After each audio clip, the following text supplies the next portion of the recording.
Hello, good afternoon, everyone. Good Let afternoon, us sir.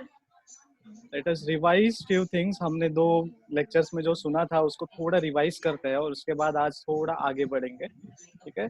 तो हमने पहले पढ़ा था कॉर्पोरेट फाइनेंस क्या है, Yes, sir. ठीक है। So corporate finance is nothing but related to money, ठीक है, एंड मॉनेटरी मैनेजमेंट और मनी मैनेजमेंट, ठीक है। Then we have learn corporate finance क्यों जरूरत है, ठीक है। Now there are two things, where you are spending and whether it is an investment और अ स्पेंडिंग। स्पेंड करते हो तो हमको रिटर्न्स, मॉनेटरी रिटर्न्स नहीं मिलते हैं ज़्यादा, लेकिन आप इन्वेस्ट करते हो तो आपको मॉनेटरी रिटर्न्स मिलते हैं, ठीक है। तो एक्सपेंडिचर है या इन्वेस्टमेंट है वो हमें देखना है कॉर्पोरेट फाइनेंस में, ठीक है। हमने यहाँ पे एग्जांपल लिया था कि किसी का अगर बर्थडे है तो वहाँ पे हम एक सर्टन अमाउंट, एक पर्टिकुलर अमाउंट कैसे डिवाइड करेंगे। समझो 500 रुपीज़ है मेरे पास, ठीक है। तो 500 रुपीज़ हम कहाँ कहाँ पे स्पेंड करेंगे, केक के लिए स्पेंड करेंगे, गिफ्ट के लिए स्पेंड करेंगे, ठीक है। तो ये सब हम देखते हैं फाइनेंस में। जब कॉर्पोरेट फाइनेंस की बात करते हैं तो कंपनीज इससे ज़्यादा लेवल के बारे में सोचते हैं, ठीक है। हमने एक डेफिनेशन देखा था, money is like an arm और लेग, यूज इट और लूज इट। अगर आपके पैर और हाथ सही सलामत है उसे अच्छे से यूज करो, मतलब आपके पास अगर पैसा है तो आप उसको सही सलामत से यूज करो। अगर आप उसको सही सलामत से यूज नहीं कर रहे हो तो आप उसको लूज करते हो, आप उसको खो देते हो, और वो रिटर्न आने में थोड़ा सा ज्यादा वक्त लगता है, और कभी कभी वो पैसा रिटर्न नहीं भी आता है। बेसिकली रिटर्न ऑन इन्वेस्टमेंट जो बात करते हैं वो होता है, ठीक है। तो हमने कॉर्पोरेट फाइनेंस को दो इसमें डिवाइड किया था कि कॉर्पोरेट क्या है और फाइनेंस क्या है। कॉर्पोरेट सिर्फ एक ऑर्गेनाइजेशन है, बिजनेस का है, जो ऑपरेशंस रन करती है, उनके कोर बिजनेस है वो, ठीक है। और वो लीगल एंटिटी है, एक सर्टन ग्रुप ऑफ लोग वहाँ पे बैठते हैं और कंपनी को गाइड करते हैं कि हमें इस तरीके से काम करना है और XYZ मेथड से हमें लोगों तक सर्विस या प्रोडक्ट पहुंचानी है। फाइनेंस ऑब्वियसली कि पैसा क्या है और कहाँ से पैसा आएगा और कहाँ पे हमें पैसा इन्वेस्ट करना है। तो कॉर्पोरेट फाइनेंस को जब मिलाते हैं तो कंपनी के ऑपरेशंस और उनके जो एसेट्स और वर्किंग कैपिटल है उनको कैसे रन करना है with the help of money, वो हम बात करते थे, ठीक है। तो यहाँ पे फिर से हमने एक डेफिनेशन देखा, finance is concern with financing and investment. हमने दो चीज़ देखी, एक फाइनेंसिंग और इन्वेस्टमेंट, लेकिन इन दोनों का क्या देखना है हमें, डिसीजंस। आप जो भी डिसीजन लेते हो वो किस हिसाब से ले रहे हो, ठीक है, फाइनेंसिंग डिसीजन हो या इन्वेस्टमेंट डिसीजन हो। बेसिकली हमने फर्स्ट लेक्चर में ये देखा कि दो चीज मायने रखती है, एक तो फाइनेंशियल डिसीजन, दूसरा investment decision. So financial decision में हम क्या देखते हैं, सोर्सेस ऑफ मनी जो है अपना, वो बहुत मायने रखता है, ठीक है। उसी के साथ साथ एप्लीकेशन ऑफ मनी जो है वो भी बहुत इंपॉर्टेंट है। क्यों एप्लीकेशन ऑफ मनी इंपॉर्टेंट है, क्योंकि मेरे पास अगर एक अमाउंट है, ठीक है, तो उसको कहाँ पे इन्वेस्ट करना है, सही तरीके से इन्वेस्ट करना is very good. Optimum utilization जो बोलते हैं हम लोग, वो बहुत मायने रखता है, ठीक है। इसके बाद हमने देखा था इम्पोर्टेंस ऑफ कॉर्पोरेट फाइनेंस, ये कॉर्पोरेट फाइनेंस के क्या क्या इंपॉर्टेंस है। तो हमने देखा डिसीजन बहुत इंपॉर्टेंट है, ठीक है। फाइनेंसिंग यानी आप कहाँ इन्वेस्ट कर रहे हो, कहाँ पे स्पेंड कर रहे हो, वो इम्पोर्टेंट है, ठीक है। फिर प्रॉफिटेबल इन्वेस्टमेंट हमें देखना है, जब भी आप प्रोजेक्ट में या फिर डाइवर्सिफिकेशन में या फिर आपके मर्जर्स या एक्विजिशन में, एक्सपांशन में आप जब बात करते हो या सोचते हो एज अ कंपनी, तो वहाँ पे डिसीजन बहुत इंपॉर्टेंट है। एक गलत डिसीजन आपकी कंपनी बंद भी करवा सकती है, और एक अच्छे से अच्छी कंपनी आपके कंपनी को 10 साल आगे बढ़ा सकती है आने वाले 3-4 सालों में। तो डिसीजन सही गलत वो हमें देखना है, परखना है। डिसीजंस मेकिंग में हमें अल्टरनेटिव की ज़रूरत है, प्लान ए के साथ प्लान बी भी देखना है। कोई अनसर्टेनिटी आ गई तो उन्हें क्या करना है, जैसे हमारे यहाँ पे अभी कोरोना चल रहा है पूरे वर्ल्ड में, ठीक है। तो वो अनसर्टन है, अनिश्चित है, हमने डिसाइड नहीं किया था, हमने सोचा भी नहीं था कि ऐसा कुछ आने वाला है, ठीक है। तो अभी सरकारें उस अनसर्टेनिटी जो पैंडमिक है उनके बारे में अभी सोच रहे, काम कर रहे, तो हमें अल्टरनेटिव्स इसी वजह से चाहिए।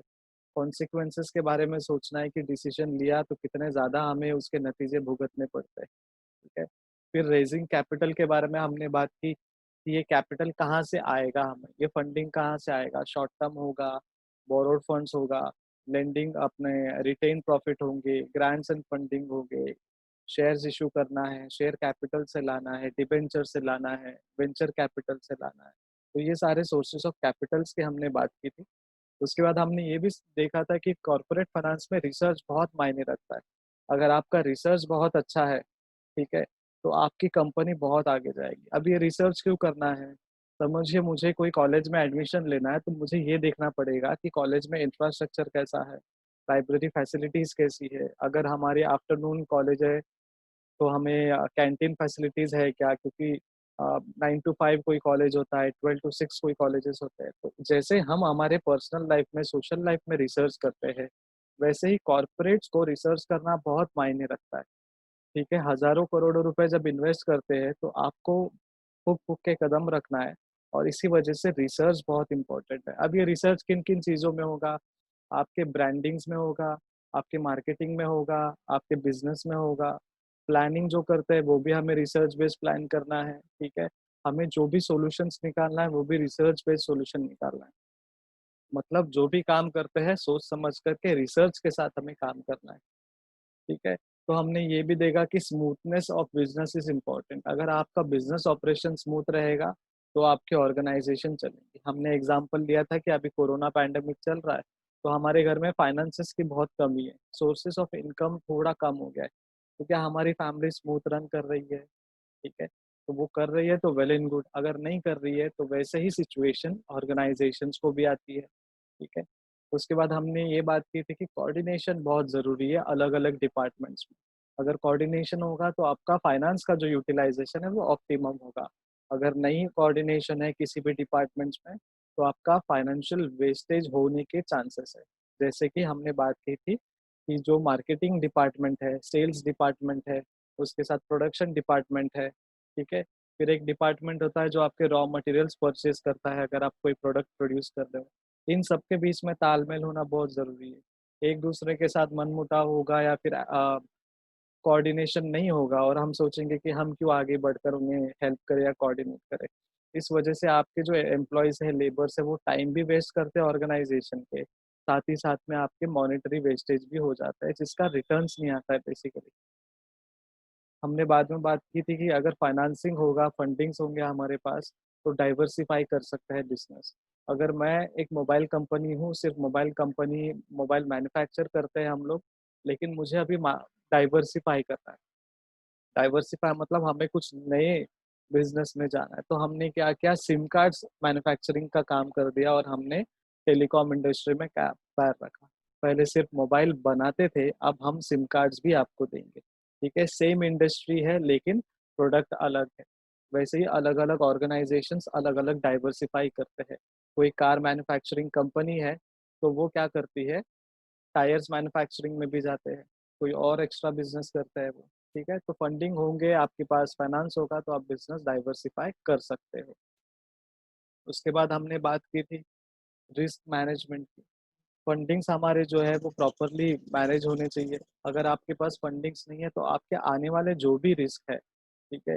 वो आप प्रॉपर्ली नहीं सँभाल पाओगे। अभी हमारे पास रिस्क ये है कि कोरोना चल रहा है और हमारे गवर्नमेंट के पास भी फंडिंग्स की कमी है। तो हम क्या कर रहे हैं, हम लोन्स ले रहे हैं। हमें वर्ल्ड बैंक लोन दे रही है, ठीक है? तो ये लोन बोरोड फंड्स हमें निकालना है। तो वैसे ही ऑर्गनाइज़ेशंस के पास अगर रिस्क है और वो प्रॉपर्ली मैनेजमेंट नहीं कर रही है तो रिस्क बढ़ सकता है। तो रिस्क मैनेजमेंट भी बहुत इम्पोर्टेंट है। उसके बाद हमने बात की रिप्लेस ओल्ड एसेट्स। जितने भी जूने एसेट है वो रिप्लेस करना है।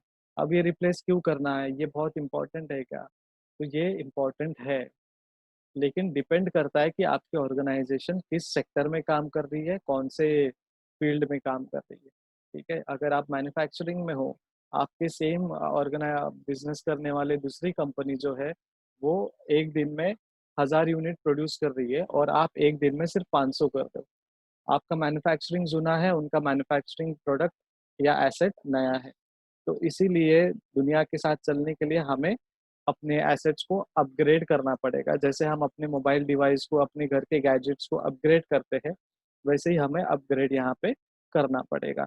लेकिन ये अपग्रेड कब होगा? जब हमारे पास फंडिंग होगी। सी अभी तक कॉर्पोरेट फाइनेंस में हम एक ही चीज़ की बात कर रहे हैं कि पैसा है, तो हम क्या-क्या कर सकते हैं, ठीक है? जैसे हम हमारी लाइफ में बोलते हैं, अगर हमारे पास पैसा होता तो हम ये करते, वो करते, हमारी लाइफ में बहुत तरक्की होती।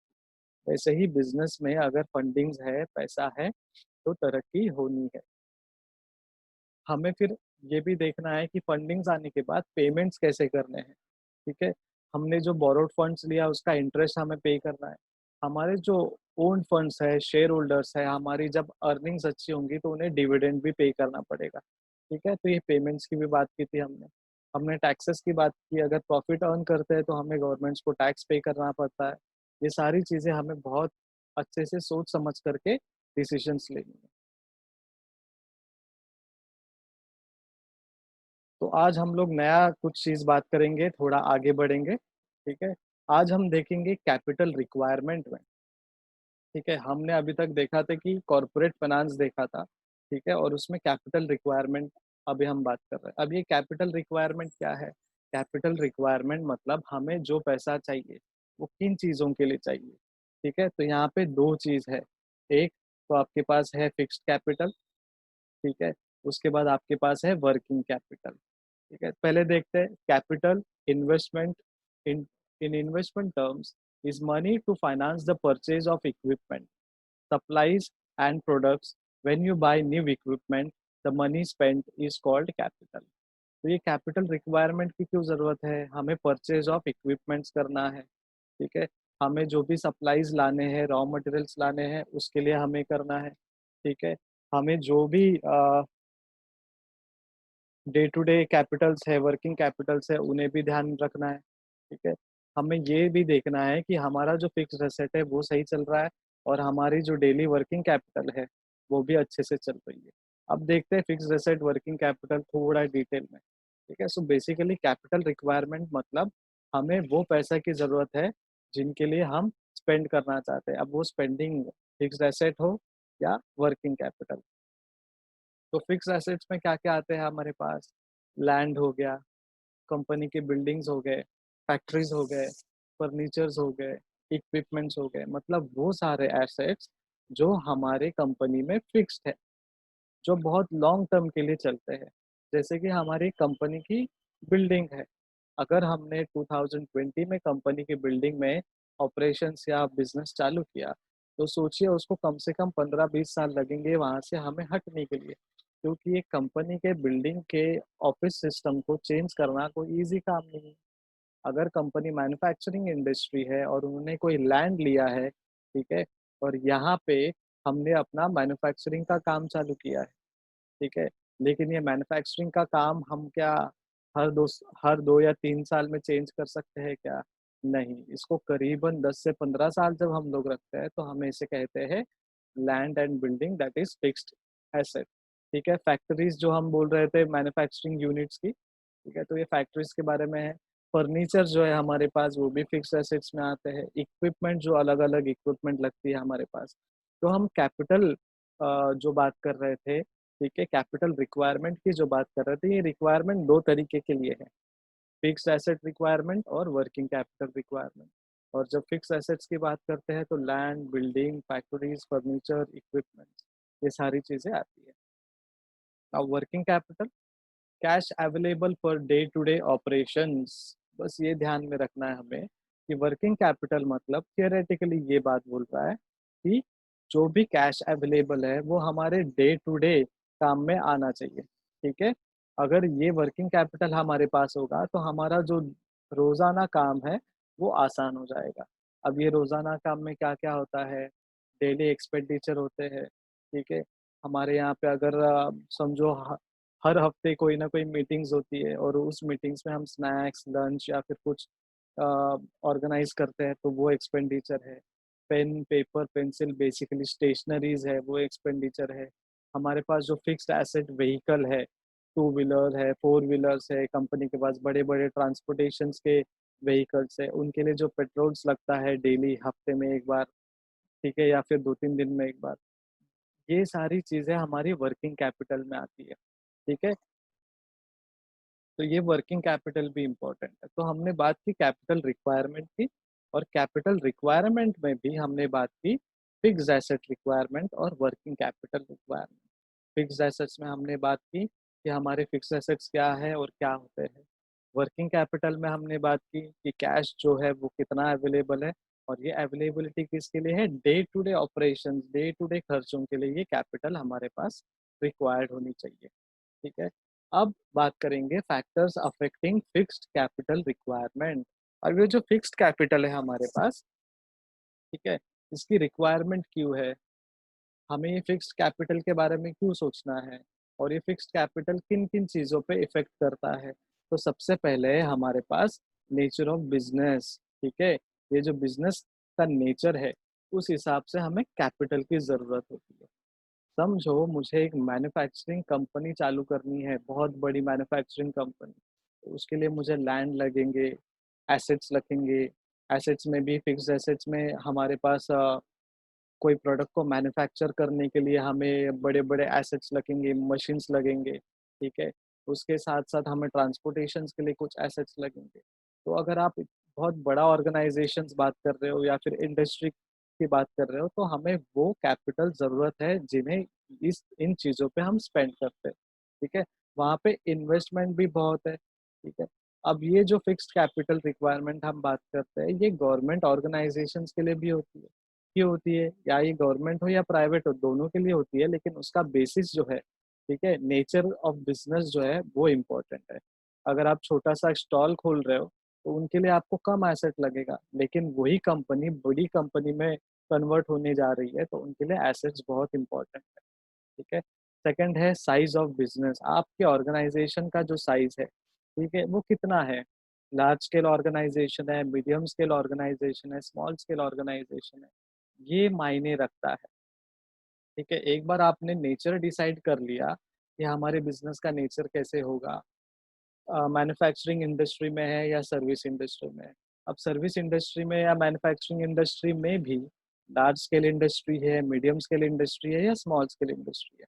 अगर स्मॉल स्केल इंडस्ट्री है तो एक्सपेंडिचर कम होंगे, लार्ज स्केल इंडस्ट्री है तो एक्सपेंडिचर ज़्यादा होंगे, और मीडियम स्केल इंडस्ट्री है तो एक्सपेंडिचर मॉडरेट होंगे उनके रिक्वायरमेंट के हिसाब से। ठीक है, अब ये हो गए 2 चीज़, लेकिन इसके बाद एक और चीज़ हम देखना पड़ता है, वो है स्कोप ऑफ बिज़नेस, ठीक है? ये जो फर्म्स है, ठीक है? ये कौन से काम में जा रहा है? ये प्रोडक्शन में जाएँगे या डिस्ट्रीब्यूशन में जाएँगे, ठीक है?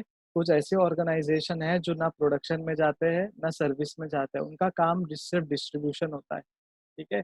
तो firms which are formed to carry production और डिस्ट्रीब्यूशन ऑन लार्ज स्केल, मतलब आप कितने लार्ज स्केल में काम करते हो, वो आपका स्कोप है, ठीक है?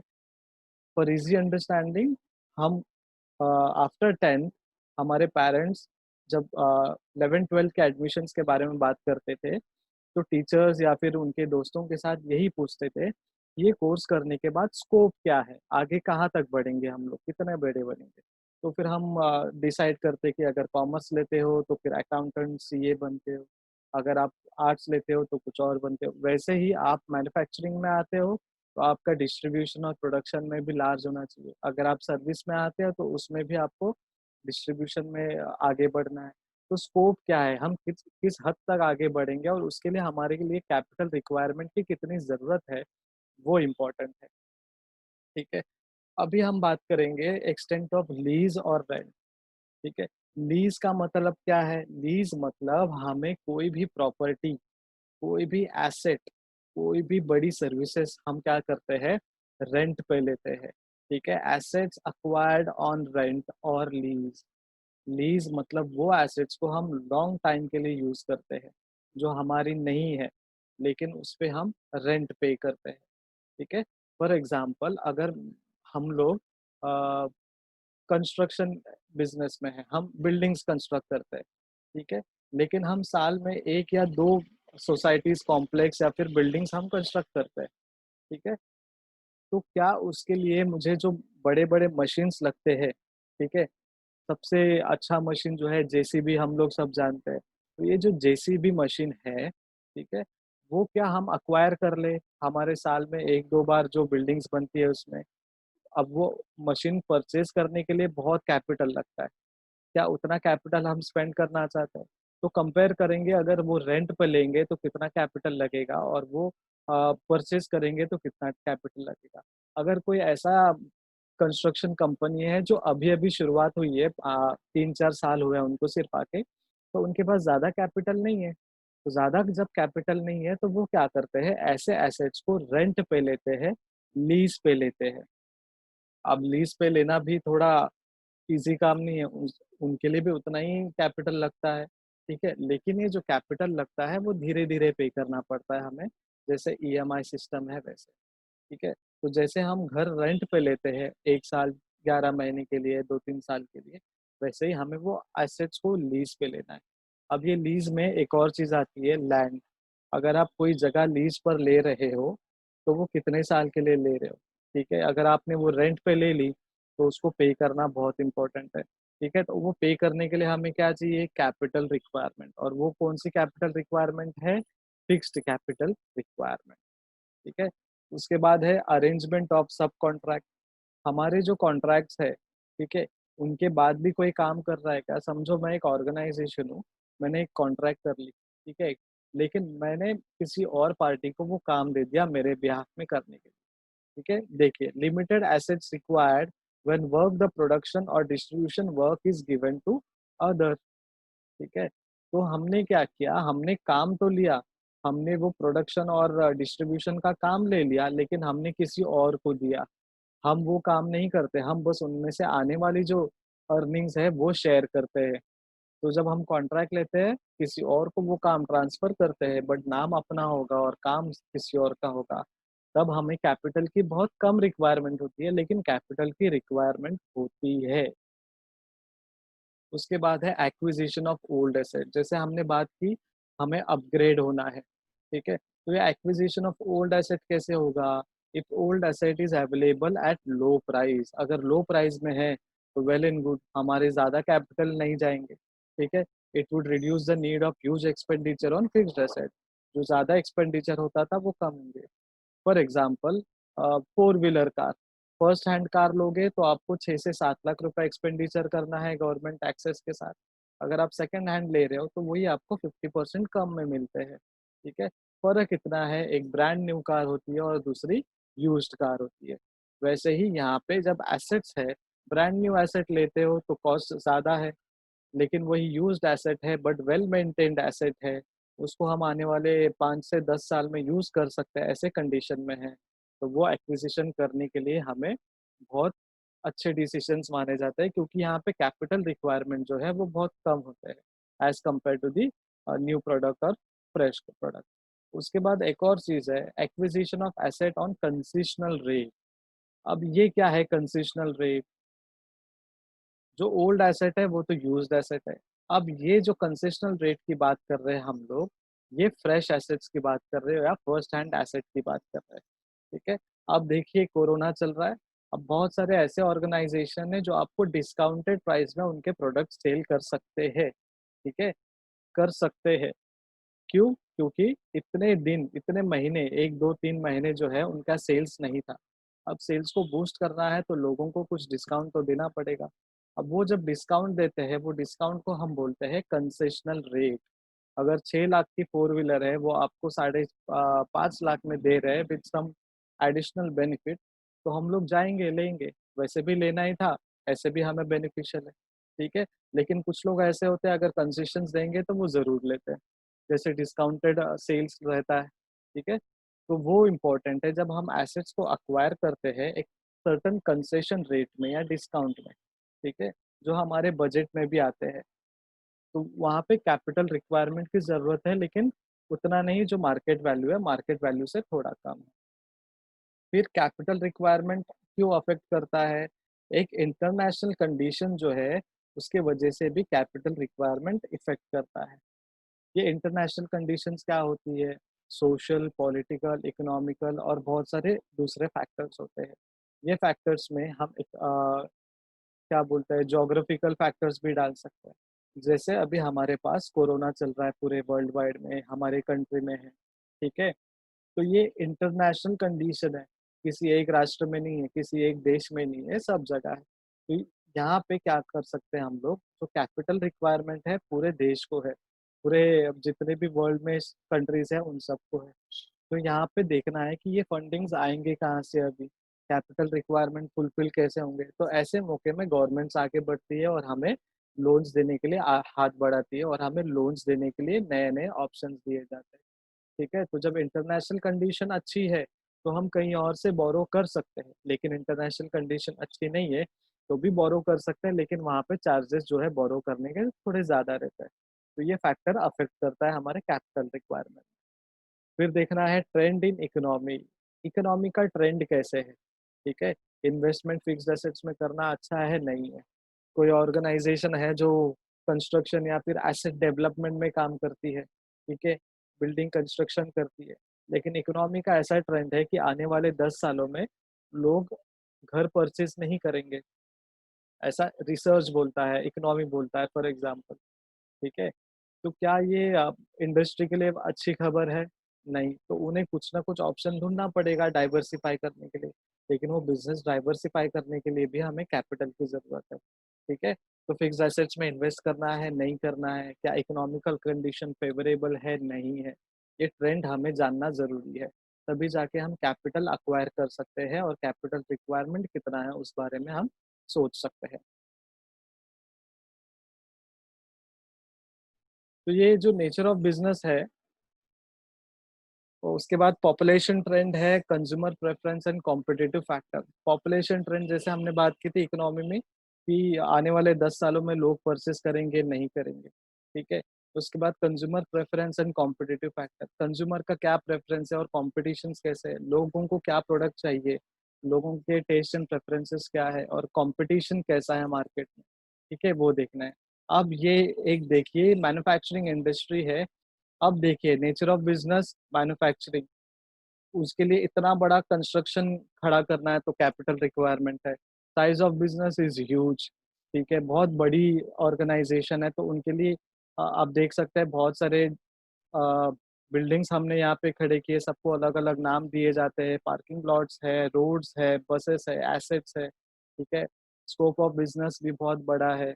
एक्सटेंट ऑफ लीज़ और रेंट, अगर ये हमारी खुद की प्रॉपर्टी है तो अच्छी बात है, लेकिन अगर ये लीज़ और रेंट है तो उनके लिए भी कैपिटल एक्स्ट्रा लगेगा, ठीक है? सब कॉन्ट्रैक्ट्स अगर यहाँ पे कोई काम कर रहा है तो उनके लिए भी एसेट्स लगेगा।